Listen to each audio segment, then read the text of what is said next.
வணக்கம். இன்னைக்கு வீடியோவில் நம்ம ரொம்ப டேஸ்டியான ரொம்ப சிம்பிளாக செய்யக்கூடிய தேங்காய் போலி எப்படி செய்கிறதுன்னு பார்க்க போகிறோம். கடலைப்பருப்பை வச்சு எப்படி போலி செய்கிறதுன்னு ஏற்கனவே வீடியோ விட்டுருக்கேன். தேவைப்பட்டுச்சுன்னா லிங்க் தரேன், செக் பண்ணி பார்த்துக்கோங்க. வாங்க இன்றைக்கி தேங்காய் போலி எப்படி செய்கிறதுன்னு வீடியோவில் பார்க்கலாம்.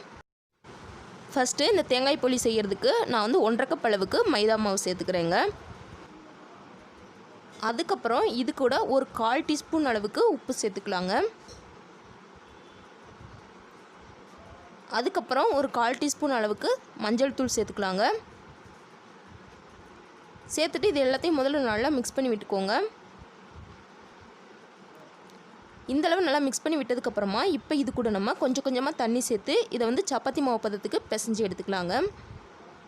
தண்ணி ஒரே ரவுண்டாக சேர்த்துடாமல் கொஞ்சமாக சேர்த்து மிக்ஸ் பண்ணிக்கோங்க. மாவு நல்லா சாஃப்டாக இருக்கணுங்க. அப்போ தான் போலி ரொம்பவே சூப்பராக வரும். பாருங்கள், நம்மளோட மாவை இந்த அளவு நல்லா திரண்டு வந்ததுக்கப்புறமா இப்போ இது கூட நம்ம 1 டேபிள் ஸ்பூன் அளவுக்கு எண்ணெய் சேர்த்து பிசைஞ்சுக்கலாங்க. நம்ம எந்த அளவுக்கு நல்லா பிசைகிறோமோ அந்த அளவுக்கு போலி நல்லா சாஃப்டாக கிடைக்குங்க. 1 டேபிள் ஸ்பூன் அளவுக்கு எண்ணெய் சேர்த்துட்டு மறுபடியும் இதை நல்லா பிசைஞ்சிக்கலாம். ஒரு 3லேருந்து 5 நிமிஷம் வரைக்கும் இதை நல்லா அழுத்தி பிசைஞ்சுக்கோங்க. நல்லா மாவு சாஃப்டாகிற வரைக்கும் பிசைஞ்சுக்கோங்க. பாருங்கள், நல்லா பிசைஞ்சு எடுத்தாச்சு. நம்மளோட மாவு எந்த அளவு சாஃப்டாக இருக்குன்னு பாருங்கள். இந்த அளவு மாவை நல்லா சாஃப்டாக பிசைஞ்சதுக்கப்புறமா மறுபடியும் 1 டேபிள் ஸ்பூன் அளவுக்கு எண்ணெய் சேர்த்து இதை மேலே ஃபுல்லாக அப்ளை பண்ணிவிட்டு இதை 1 மணி நேரத்துலேருந்து 2 மணி நேரம் வரைக்கும் நல்லா ஊற வச்சிடலாங்க. மாவு எந்த அளவுக்கு நல்லா ஊறி வருதோ அந்த அளவுக்கு நம்மளோட மாவு ரொம்பவே சாஃப்டாக கிடைக்கும். இது ஊறிட்டு இருக்க டயத்துலேயே நம்ம உள்ளே இருக்க பூரணம் செஞ்சிடலாங்க. அதுக்கு ஒரு சின்ன பாத்திரம் அடுப்பில் வச்சு அதில் 3/4 கப் அளவுக்கு வெல்லம் சேர்த்துக்கிறேங்க. இது மூழ்கிற அளவுக்கு தண்ணி சேர்த்துக்கலாம். தண்ணி சேர்த்து இந்த வெல்லம் நல்லா கரைஞ்சி வர வரைக்கும் கொதிக்க விட்டுக்கலாம். பாருங்கள், இந்தளவு நல்லா கொதித்து வந்ததுக்கப்புறமா இதை வேறொரு பேனுக்கு மாற்றிக்கலாங்க. இந்த வெல்லத்தை வடிகட்டிட்டு சேர்த்துக்கோங்க. வெல்லத்தில் தூசி ஏதாவது இருக்கும், அதை வடிகட்டுறதுக்காண்டி தான் இந்த மாதிரி கொதிக்க வச்சு இதை சேர்த்துக்கிறோங்க. சேர்த்துட்டு இது நல்லா இந்த கொதிச்சிட்ருக்க டயத்துலேயே நம்ம 1.25 கப் அளவுக்கு தேங்காய் துருவல் சேர்த்துக்கலாங்க. சேர்த்துட்டு இது நல்லா மிக்ஸ் பண்ணி விட்டுக்கலாம். இந்த அளவு நல்லா மிக்ஸ் பண்ணி விட்டுட்டு இப்போ இது கூட ஒரு 3லேருந்து 4 ஏலக்காயை தட்டி எடுத்து வச்சுருக்கேன், அதை சேர்த்துக்கிறேன். இந்த மாதிரி ஏலக்காய் சேர்க்கறதுனால நம்மளோட பூர்ணம் ரொம்பவே வாசனையாக இருக்குங்க. இந்த வெல்லம் நல்லா சுண்டி வர்ற வரைக்கும் இதை நல்லா மிக்ஸ் பண்ணிகிட்டே இருங்க. இதுக்கு இடையில 1 டேபிள் ஸ்பூன் அளவுக்கு நெய் சேர்த்துக்கோங்க. அப்போ இன்னும் நல்லா வாசனையாக டேஸ்டியாக இருக்கும். இந்த தண்ணியெல்லாம் சுண்டி நல்லா சுருண்டு வர்ற வரைக்கும் இதை மிக்ஸ் பண்ணிகிட்டே இருங்க. இந்த அளவு தண்ணி எல்லாமே நல்லா வற்றி இந்த அளவு சுருண்டு வந்ததுக்கப்புறமா இப்போ நம்ம அடுப்பை ஆஃப் பண்ணிக்கலாங்க. அவ்வளோதான், நம்மளோட பூர்ணம் ரெடி ஆயிடுச்சு. இப்போ நம்ம ஊற வச்ச மாவு நல்லாவே ஊறி வந்துருச்சு. நம்மளோட மாவு பார்த்திங்கன்னா எந்த அளவு சாஃப்டாக இருக்குன்னு உங்களுக்கே தெரியும். மாவு நல்லா இந்த அளவுக்கு சாஃப்டாக இருந்துச்சுன்னா தான் போலி தேய்க்கிறதுக்கு வரும். இப்போ மறுபடியும் இதை ஒரு 2 நிமிஷம் நல்லா பிசைஞ்சுக்கோங்க. இந்த அளவு பிசைஞ்சிட்டு இப்போ இதுலேருந்து சின்ன உருண்டைகளாக உருட்டிக்கலாங்க. நல்லா சாஃப்டாக இருக்குது மாவு. இதை சின்ன உருண்டைகளாக இந்த மாதிரி உருட்டி எடுத்துக்கலாம். எல்லா மாவையும் இந்த மாதிரி சின்ன உருண்டைகளாக உருட்டி எடுத்தாச்சு. இப்போ இதே போலவே நம்ம ரெடி பண்ணி வச்சுருக்க பூர்ணத்தையும் சின்ன உருண்டைகளாக உருட்டி எடுத்துக்கலாம். பூர்ணத்தை இந்த மாதிரி கொஞ்சமாக எடுத்து அதே போலயே சின்ன பால் சைஸ்க்கு இதை உருட்டி எடுத்து வச்சுக்கலாங்க. இப்போ நம்மளோட பூர்ணமும் ரெடி ஆயிடுச்சு, மாவு ரெடி ஆயிடுச்சு. இப்போ நம்ம போலியை தேய்க்க ஆரம்பிச்சிடலாம். அதுக்கு கொஞ்சமாக எண்ணெய் தடவிட்டு ஒரு உருண்டை மாவு இந்த மாதிரி வச்சு லைட்டாக ப்ரெஷர் கொடுத்து இந்த மாதிரி விரிச்சுக்கோங்க.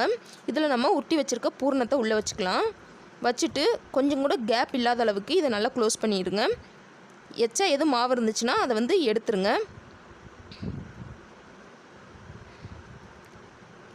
இந்த மாதிரி எடுத்துட்டு மறுபடியும் இதை நல்லா உருட்டிக்கோங்க. நம்மளோட பூர்ணம் வெளியே வராத அளவுக்கு நல்லா இதை பால் மாதிரி உருட்டிட்டு இதை சப்பாத்தி கல் மேலே வச்சுட்டு நல்லா கையை வச்சு அழுத்தம் கொடுத்து இதை விரிச்சுக்கலாங்க. கையில் கொஞ்சமாக எண்ணெய் தடவிக்கோங்க. அப்போ விரிக்கிறதுக்கு நல்லா வரும். கையில் எண்ணெய் தடவிட்டு இந்த மாதிரி லைட்டாக அழுத்தம் கொடுத்து விரிச்சு விடுங்க. ரொம்பவே சாஃப்டாக விரிக்க வருது பாருங்கள். ரொம்பவே சூப்பராக விரிச்சாச்சு. பூர்ணம் வெளியே வராத அளவுக்கு லைட்டாக அழுத்தம் கொடுத்து விரிச்சுக்கோங்க. பாருங்கள், சூப்பராக நம்மளோட போலி ரெடி ஆயிடுச்சு. இப்போ இதை நம்ம சுட்டு எடுத்துக்கலாம். இதே போலயே நம்ம சப்பாத்தி கல்லில் கூட தேய்ச்சி எடுத்துக்கலாங்க. இதே மெத்தட்லேயே சப்பாத்தி கல்லில் வந்து தேய்ச்சிக்கலாம். அதே மெத்தடு தான். அதே போலயே ஒரு உருண்டை மாவு வச்சு அதுக்கு மேலே லைட்டாக இந்த மாதிரி பூரணத்தை வச்சு நல்லா சுற்றி ஃபோல்ட் பண்ணிக்கலாம். இதை மறுபடியும் இந்த மாதிரி பால் மாதிரி உருட்டிட்டு இப்போ இதை வந்து சப்பாத்தி கட்டையை வச்சு உருட்டிக்கலாங்க. லைட்டாக அழுத்தம் கொடுத்து இந்த மாதிரி தேய்ச்சிக்கோங்க, இல்லாட்டி வந்து பூரணம் வெளியே வந்துடும். விரிக்க வராட்டி கொஞ்சமாக எண்ணெய் தடவிட்டு அதுக்கப்புறம் இந்த மாதிரி லைட்டாக வந்து அழுத்தம் கொடுத்து விரிச்சுக்கோங்க. அவ்வளோதான் பாருங்கள், சப்பாத்தி கட்டையிலையும் ரொம்பவே சூப்பராக நம்மளோட போலியை வந்து உருட்டியாச்சு. இப்போ நம்ம தோசைக்கல்லை சூடு பண்ணி இதை போட்டு சுட்டி எடுத்துக்கலாம்.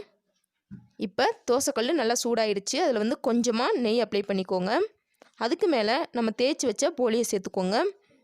மேலேயும் கொஞ்சமாக நெய் தடவிக்கோங்க. இதை வந்து மாற்றி மாற்றி போட்டு இதை நல்லா வந்து 2 பக்கமும் நல்லா சுட்டி எடுத்துக்கோங்க. திருப்பி திருப்பி போட்டு நல்லா வந்து நம்மளோட போலி லைட்டாக வந்து மேலே எலும்பி வரும். அது வரைக்கும் இதை நல்லா வந்து வேக வச்சுக்கோங்க. 2 பக்கமும் இந்த அளவு நல்லா செவந்து வெந்ததுக்கப்புறமா இப்போ இதை நம்ம வெளியே எடுத்துடலாம். பாருங்கள், ரொம்பவே சூப்பராக நம்மளோட போலி ரெடி ஆயிடுச்சு. இதே போல் இருக்கிற எல்லா மாவையும் போலிகளாக சுட்டு எடுத்துக்கலாம். அதே போலயே கொஞ்சமாக நெய், அதே போல் மேலேயும் கொஞ்சமாக நெய் தடவிட்டு 2 பக்கமும் நல்லா பெரட்டி பெரட்டி போட்டு இதை வேக விட்டு வெளியே எடுத்துடலாம். இதை வந்து சூடாக அப்படியே சர்வ் பண்ணிங்கன்னா ரொம்ப ரொம்ப டேஸ்டியாக இருக்குங்க. ரொம்பவே சிம்பிளான நம்மளோட தேங்காய் போலி ரெடி ஆயிடுச்சுங்க. இது ரொம்ப ரொம்ப சாஃப்டாக இருக்குது. பாருங்கள் எந்த அளவுக்கு சாஃப்டாக இருக்குன்னு. கண்டிப்பாக இதே மாதிரியான ஒரு டேஸ்டியான தேங்காய் போலி உங்கள் வீட்லையும் ட்ரை பண்ணி பார்த்துட்டு எப்படி வந்துச்சுன்னு மறக்காமல் கீழே கமெண்டில் சொல்லுங்கள். இந்த வீடியோ உங்களுக்கு பிடிச்சிருந்தா லைக் பண்ணுங்கள், ஷேர் பண்ணுங்கள். மறக்காமல் சமையல் செய்வது எப்படி நம்மளோட சேனலை சப்ஸ்கிரைப் பண்ணிக்கோங்க. தேங்க்ஸ் ஃபார் வாட்சிங்.